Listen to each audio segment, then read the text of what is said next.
I mean, there's very heavy social media. This show is hugely social. We pay a lot of attention to it in the sense that when your shows get measured for success, they look at the social numbers as well. We don't just look at the ratings anymore. We look at the level of engagement. And on a show like Empire, it's certainly important to know that you're in the mix in a big way.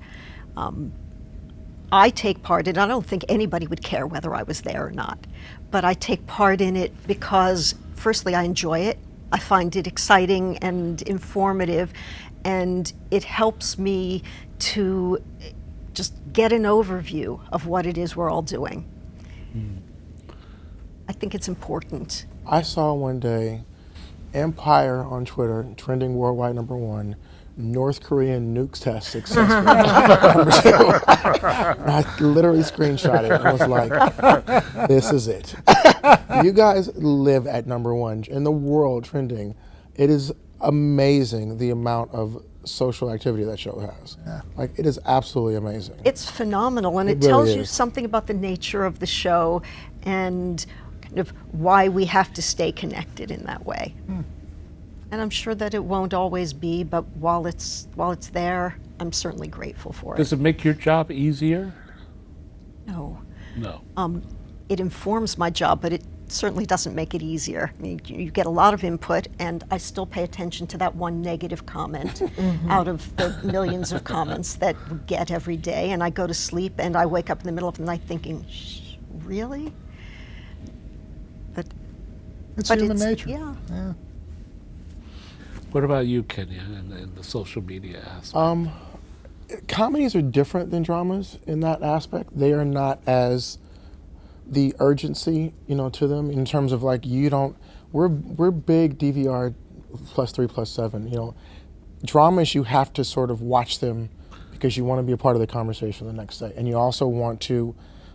This sort of sometimes salacious nature of them sometimes makes you want to sort of tweet and, no, she didn't, or this isn't happening, or I can't believe this happened, that type of thing. So it's not as big. There have been episodes of ours that have gotten, a lot. I am in the Vince category of I will go down rabbit holes. I think we talked about this story. The title of my show, Blackish, at Upfronts, I literally I could not have been happier. It was, oh my God, I got a show picked up. I'm going to go back to my room and just really smell the roses and take this in. And I opened my laptop and was like, let me see. And people started, it was one negative comment, and I was cut to 4:30 in the morning. I am just sitting there and I'm like, what am I doing to myself? I have read from 11:30, the happiest day of my life. I have let the comments start coming in, and I've just have sunk into this hole of like, I start answering people back. That's when it gets really good. I'm trying to explain myself to someone like in Missouri, you know what I'm saying? Like, Fat Boy 32 thinks, and I'm like, well, Fat Boy, what I really was. And I'm like, what am I doing?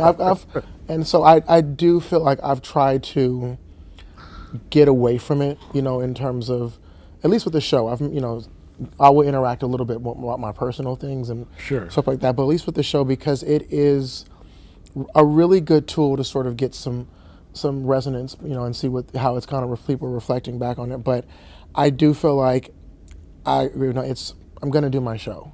I'm going to write my show. I'm going to trust my writers. I'm going to trust that the network and studio have their opinions, and I'm not going to so much, if I let myself, it will become a turn to page 32 if you want to do this type of show. Like, literally, the show will be drawn by people's conclusions. So I have to kind of make sure, because it's a comedy, just try to be funny, tell a good story, tell them from this family's, voice, and don't let them drive me.